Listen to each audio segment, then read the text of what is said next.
13장 14절부터 18절까지 말씀입니다. 창세기 13장 14절부터 마지막 절까지 한 절씩 교독하겠습니다. 롯이 아브라함을 떠난 후에 여호와께서 아브라함에게 이르시되 너는 눈을 들어 너 있는 곳에서 북쪽과 남쪽과 그리고 동쪽과 서쪽을 바라보라.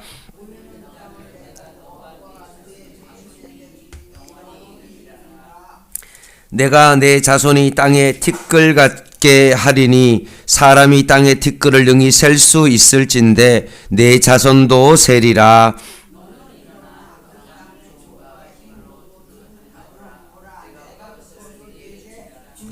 같이 읽겠습니다. 이에 아브라함이 장막을 옮겨 헤브론에 있는 마므레 상수리 수풀에 이르러 거주하며 거기서 여호와를 위하여 제단을 쌓았더라. 아멘.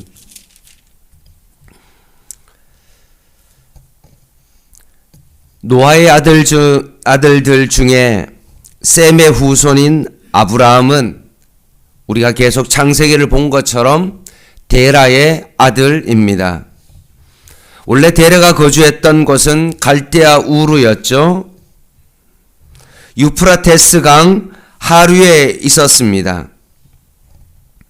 그런데 그 갈대아 우르에서 아브라함의 형제인 하란이 거기에서 죽고 말았습니다. 이 하란이 낳은 이 롯을 그때부터 아브라함이 꼭 자식처럼 거두며 살았습니다.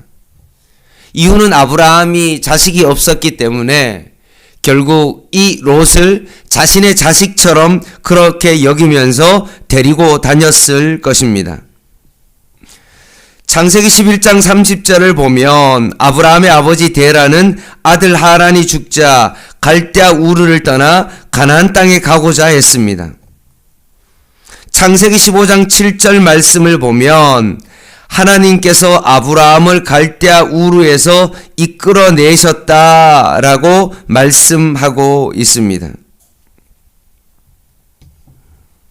결국 데라가 갈대아 우르를 떠나서 하란에 머물다가 죽게 된 것도, 그리고 아브라함이 그 하란에서 떠나 가나안 땅으로 가게 된 모든 배경 속에는 하나님께서 이 모든 일을 행하셨다라는 말씀입니다.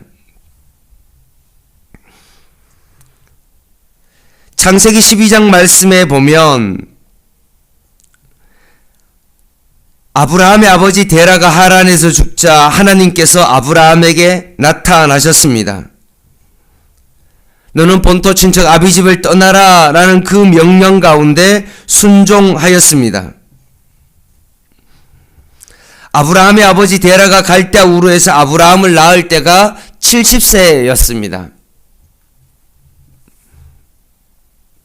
그리고 갈대아 우르를 떠나고 하란에서 죽게 되었죠. 그때 나이가 얼마냐면 205세였습니다. 그러니 아브라함을 갈대아 우르에서 70세에 낳고 하란에서 205세에 죽었으니 결국 갈대아 우르와 하란에서 꽤 오랜 시간 동안에 데라의 그 자손들이 살았다는 것을 우리는 알 수가 있습니다. 아브라함이 명령을 따라 하란을 떠났을 때 결국 75세였기 때문에 그렇습니다. 긴 시간 동안 거기에 머물러 있었다는 것입니다. 창세기는 명확하게 기록되어 있지 않지만 갈대아 우르에 머물러 있었을 때 사도행전 7장 스데반의 설교를 보면 하나님께서 아브라함에게 갈대아 우르를 떠나라고 말씀하셨습니다.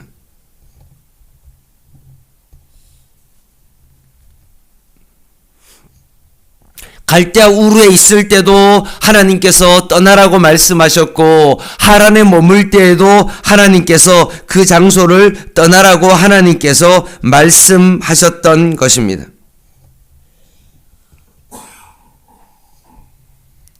그리고 아브라함이 가나안 땅에 들어와서 처음 머물렀던 땅은 어디냐면 에발산과 그리심산 사이에 있는 세겜에 머물렀는데, 여기에 정착하지 아니하고 그들이 베델 동쪽 산으로 옮겨졌고 거기에 있다가 점점 남방으로 이동했습니다. 이동한 이유가 뭘까요? 결국 좋은 땅은 가나안 원주민들이 다 차지하고 있었기 때문에 계속 내려오다 보니까 결국 그렇게 된 것입니다. 어디까지 내려갔냐 하면 결국 애굽까지 그들이 내려가고 말았습니다. 그곳에서 우리가 아는 것처럼 아내를 사라를 누이라고 하고 오래 머물지 못하고 결국은 다시 가나안 땅으로 돌아오게 되었던 것입니다. 그리고 그들이 다시 처음에 제단을 쌓았던 그 베델과 아이 사이에 그들이 오게 되었고, 거기서 여호와의 이름을 부르며 정말 잘 살아갈 줄 알았는데 또 거기서도 문제가 발생되어졌습니다. 그 문제는 뭐냐 하면 아브라함의 목자들과 롯의 목자들이 서로 다투기 시작했습니다. 이유는 뭐냐 하면 소유가 너무나 많아서 함께 동거하기에는 너무나 어려운 사정이 되었던 것입니다. 참 신기하지 않습니까? 하란을 떠날 때 많은 소유가 그렇게 없었을 텐데도 불구하고 기근 때문에 내려가고 애굽에 갔다가 돌아오면서 거부가 되어서 돌아왔기 때문에 그렇습니다.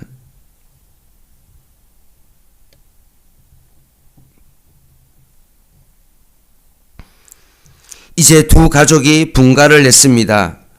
어제 봤던 것처럼 롯에게 먼저 선택권을 주었을 때 롯은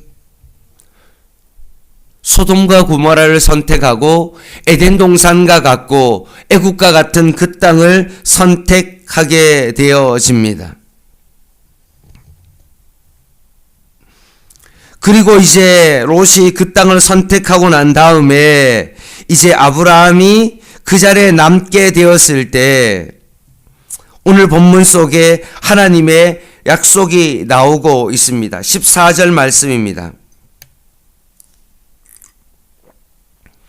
롯이 아브라함을 떠났습니다. 눈에 좋은 가장 좋은 땅인 소돔과 고모라를 선택하고 거기로 갔습니다. 하나님이 보시기에는 사람이 보기 좋은 땅이 정말 하나님이 보시기에 좋은 땅은 아닌 것 같습니다.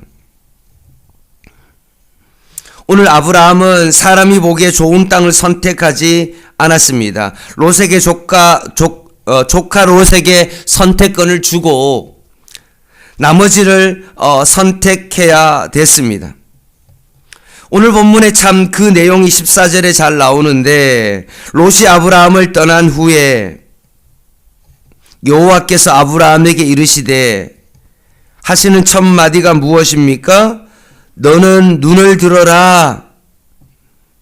그리고 하신 말씀이 동서남북을 바라봐라 라는 그런 말씀입니다. 한번 상황을 한번 생각해 보시죠. 롯에게 너가 선택권을 주겠다. 어디든지 선택해라. 너가 자하면 나가 우하고 너가 우하면 내가 자하겠다라고 했을 때 롯이 가장 좋은 것을 선택했습니다. 그리고 롯이 떠났습니다. 그때 아브라함이 든 마음이 뭘까요?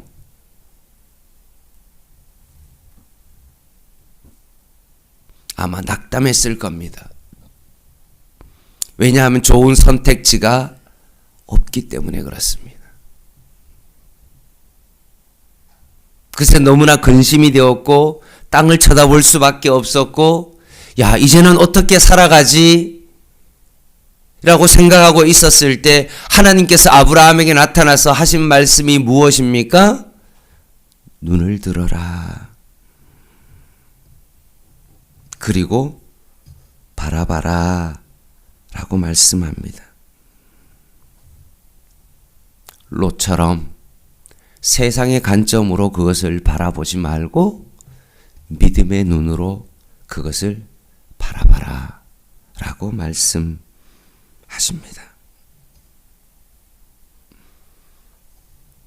하나님께서 야, 저기를 바라봐라 라고 말씀하지 않습니다.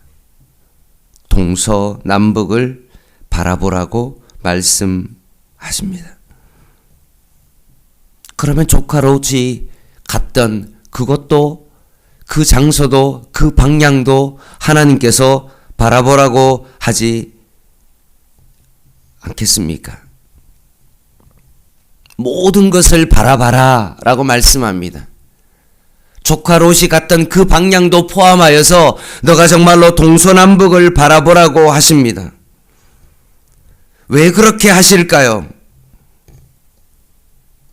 조카 롯이 갔던 그 남쪽 방향으로, 서남쪽 그 방향으로는 너가 쳐다보지 말고 나머지 중에서 그것을 쳐다보라고 하지 아니하고 모든 영역을 하나님께서 바라보라고 하신 이유가 뭘까요? 15절입니다. 보이는 땅을 내가 너와 내 자손에게 주리니 영원히 이르리라 라고 말씀합니다. 하나님께서 아브라함에게 이 땅을 영원히 주시겠다라고 말씀합니다. 여기서 영원이라는 그 단어는 어떤 단어냐면 숨기다, 깨닫지 못하다라는 그런 뜻을 가지고 있습니다.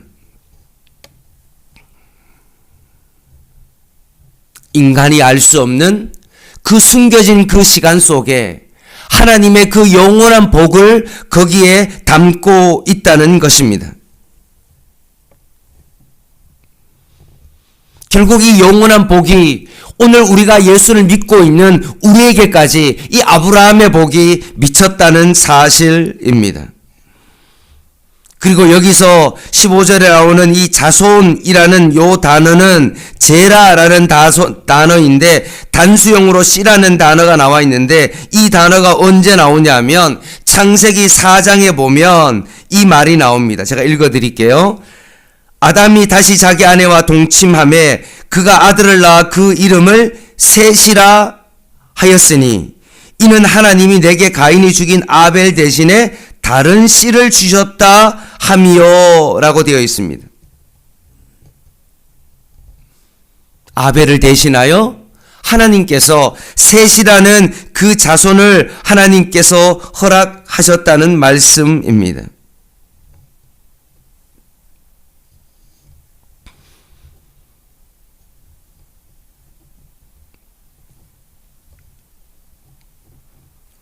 결국 아브라함의 후손이 될 그 씨도 하나님께서 정해 주셨다라는 겁니다.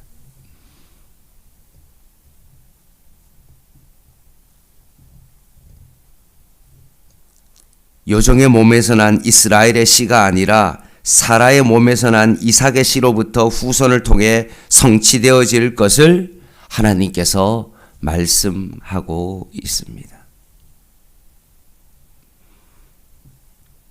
영원히 성취될 하나님의 약속을 말씀하고 있습니다. 그 후손이 얼마나 많냐? 16절 말씀에 땅에 티끌 같게 한다라고 말합니다. 여러분, 한 줌의 티끌도 여러분 셀 수 있습니까? 셀 수 없죠. 그러면 땅의 티끌은 어떻게 셀 수 있습니까? 사실 불가능한 거죠. 그런데 하나님의 말씀은 뭐라고 말합니까? 땅의 티끌도 셀 수 있다. 내 자손도 셀 수 있다라고 말씀합니다. 이 말은 땅의 티끌의 수는 너무 많아 셀 수 없는 것처럼 내 자손도 셀 수 없을 만큼 많아질 것이다 라고 말하면서 아브라함의 그 번성의 복을 약속합니다. 그러면서 17절 너는 일어나 그 땅을 종과 행으로 두루 다녀보라 내가 그것을 내게 주리라 라고 말씀합니다. 하나님께서 아브라함에게 말씀하십니다. 아브라함아, 너가 롯이 많은 것을 선택하여 너의 선택지가 없어 보이지만 괜찮다. 눈을 들어라. 땅만 쳐다하지 말고 이제는 고개를 쳐들고 너가 정말로 동서남북을 바라봐라. 세상의 눈의 관점으로 보지 말고 하나님께서 비밀처럼 정말 숨겨놓은 하나님의 그 역사와 약속이 있다. 그리고 이 약속을 내 씨를 통해서 영원히 줄 것이다. 이삭 야곱을 통하여 요셉을 통해서 정말 예수가 태어나는 그 영원한 약속, 그 약속을 내가 너희에게 줄 것이다. 그리고 하시는 말씀이 17절 우리가 읽었던 말씀처럼 어떻게 합니까? 이제는 너가 정말로 바라만 보는 것이 아니라 실제로 이제는 다녀봐라. 직접 몸으로 느껴봐라. 이제는 일어나라. 그리고 실제로 다녀봐라 라고 말씀하십니다.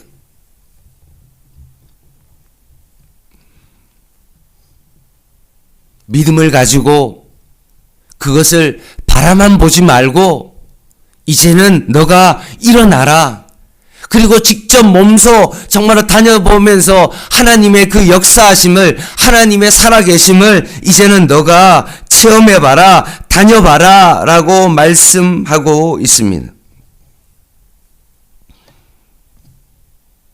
사랑하는 성도 여러분, 여러분의 마음 가운데 믿음이 있으십니까? 눈을 열어서 하나님께서 여러분을 향한 계획하심과 그 약속들이 있으십니까? 그러면 하나님께서 해 주시겠지라고 그냥 감나무 밑에서 감이 떨어지기를 그냥 바라고 입만 벌리고 기다리는 것이 아니라 이제는 어떻게 해야 됩니까? 이제는 그 자리에서 이제는 일어나야 됩니다.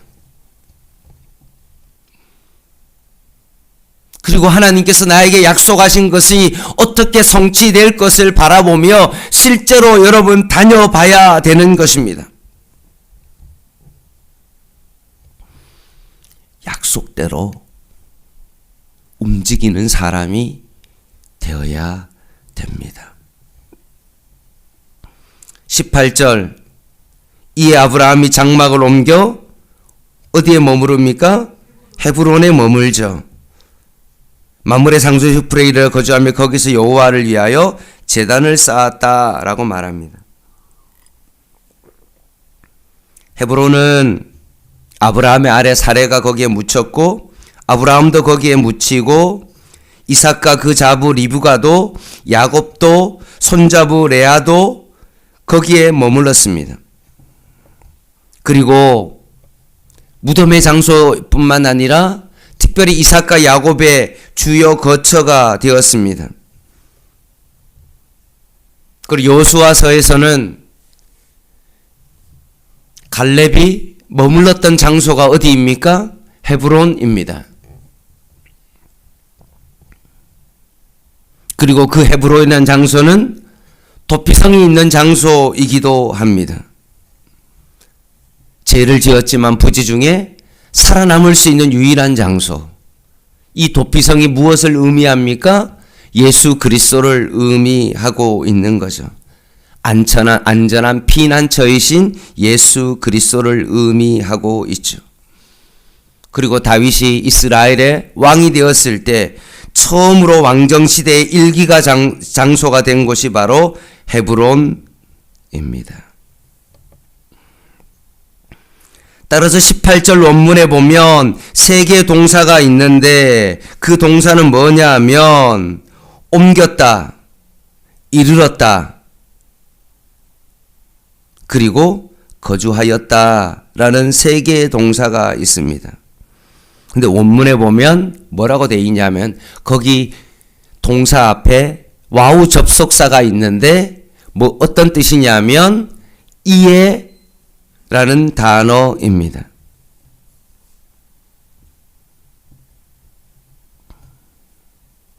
말씀을 정리하면 이렇습니다.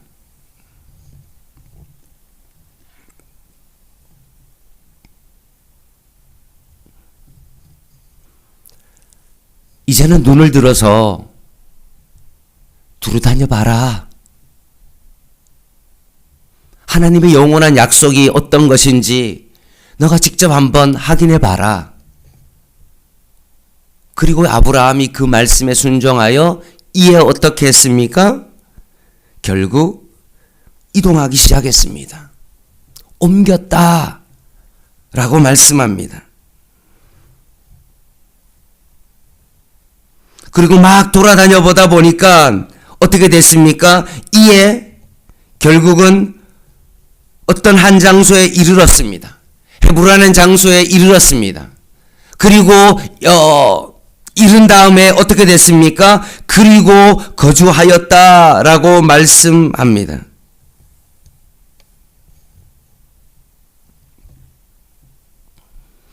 결국 하나님의 약속을 바라볼 뿐만 아니라 거기에 그냥 그렇게 하나님께서 해 주시겠지라고 생각만 한 것이 아니라 하나님의 약속의 말씀을 잘 듣고 그리고 난 다음에 결국 그가 옮기기 시작했고 그리고 약속의 장소에 이르기 시작했고 결국 이루고 난 다음에 거기에 그리고 머물렀다라고 말씀하고 있는 것입니다. 사랑하는 성도 여러분,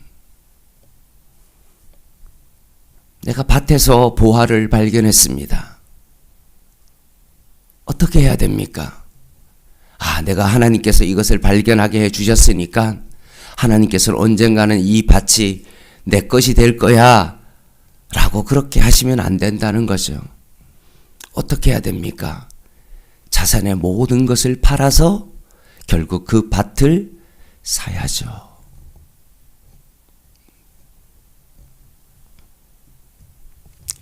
사랑하는 성도 여러분, 하나님께서 갈대아 우르에서 그리고 하란에서 가나안 땅으로 애굽 땅으로 다시 애굽에서 다시 돌아와서 베델에서 그리고 거기에서 조카 롯과 헤어지고 결국 헤브론에 이르는 모든 가정이 이 모든 것들이 하나님께서 이 모든 가정 가운데 역사하셨다는 사실입니다.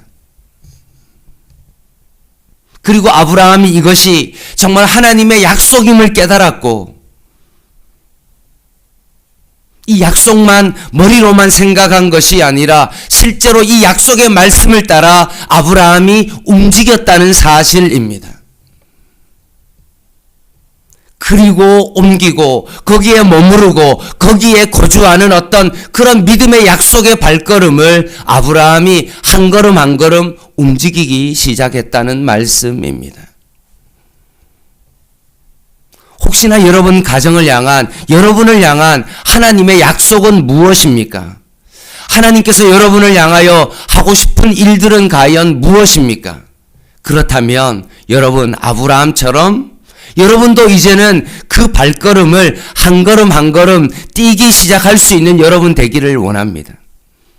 한 걸음을 움직이면 거기에서 하나님의 역사가 일어나고 거기서 하나님의 인도하심이 있고 거기서 하나님께서 움직이라고 그러면 거기서 한 걸음 더 움직이고 거기서 머물렀더니만 결국 하나님께서 거기에서 하나님의 역사하심을 또 경험할 수 있는 그런 일들이 우리의 삶 가운데 일어나는 것입니다.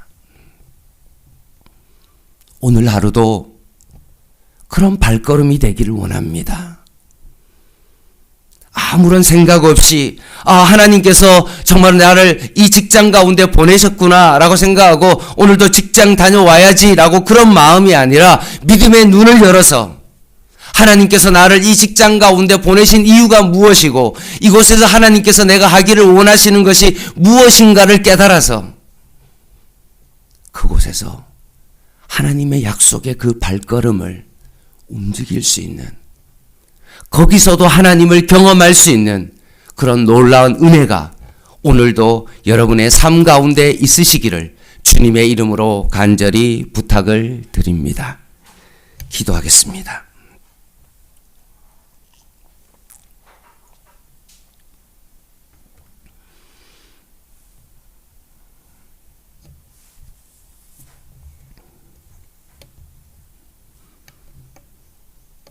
하나님 아버지,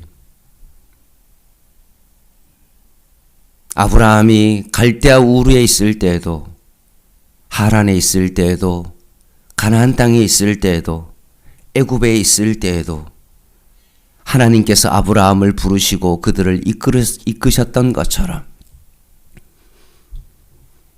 저희들도 죽을 수밖에 없었던 자이었는데, 우상 가운데 있었던 저희들이었는데 하나님께서 저희를 이 믿음의 길로 이끌어 주셨음을 다시 한번 감사드립니다. 이 복을 앉아서 기다리기만 하는 자가 되지 않게 하여 주시고, 이 복을 우리의 삶 가운데 누리며 살아갈 수 있는 저희들 되게 하여 주시옵소서. 이제는 우리의 자리에서 일어나게 하여 주시고, 두루 다녀보게 하여 주시고, 하나님의 인도하심에 따라 한 걸음 한 걸음 이제는 움직이며 나아갈 수 있는 저희들의 삶이 되게 하여 주시옵소서. 오늘 하루도 살아가는 이 모든 시간의 가정 속에 하나님 아버지 복의 통로자가 되게 하여 주시고, 하나님의 그 원하시는 그 길을 한 걸음 한 걸음 오늘도 걸어가는 복된 은혜의 시간 되게 하여 주시옵소서. 예수님의 이름으로 간절히 기도드립니다. 아멘. 개인 기도 하시겠습니다.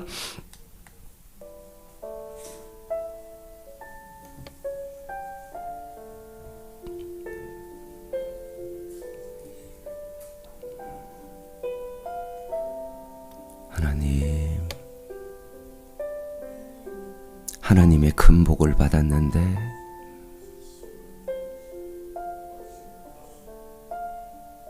여길로 머물러 있지 아니하고 오늘도 그 복의 그 걸음을 뗄 수 있도록 하나님 역사하여 주시옵소서. 오늘도 우리가 움직이는 그 걸음 속에 하나님께서 역사하시고 아브라함을 이끄셨던 것처럼 오늘도 우리를 이끌어 오시는 그 하나님의 역사하심을 눈을 열어서 보게 하여 주시고, 너는 동서남북을 바라보라고 말씀하셨던 것처럼 믿음의 눈을 열어서 이제는 바라보게 하여 주시고, 이제는 너가 두루 다녀보라고 말씀하셨던 것처럼 하나님의 살아계심을 오늘도 우리의 삶 가운데 체험하며 하나님께서 우리의 삶 가운데 역사하심을 오늘도 믿음의 눈을 열어 바라보게 하여 주시옵소서. 하나님,